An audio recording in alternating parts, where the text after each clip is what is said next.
প্রিয় দেশবাসী, ঐতিহাসিক গণ অভ্যুত্থানের সাফল্য ও উদ্দেশ্য নস্যাৎ করে দিতে সুপরিকল্পিতভাবে চলছে ষড়যন্ত্র এবং এই ষড়যন্ত্রের অংশ হিসাবেই একটি ধর্মীয় জনগোষ্ঠীর উপরে পরিকল্পিত হামলার ছক কষে দেশে একটি অস্থিতিশীলতার সৃষ্টির অপচেষ্টা চালানো হয়েছিল।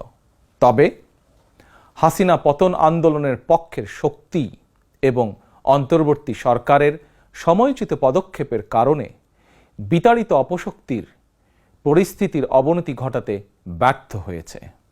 কিন্তু তারপরেও তাদের ষড়যন্ত্র থেমে নেই। কিন্তু গণ অভ্যুত্থানে চেতনা ও লক্ষ্য সুসংহত করতে হলে বিতাড়িত গণবিরোধী শক্তিকে আইনের মুখোমুখি করার পাশাপাশি জনগণের রাজনৈতিক এবং অর্থনৈতিক ক্ষমতায়ন অত্যন্ত জরুরি।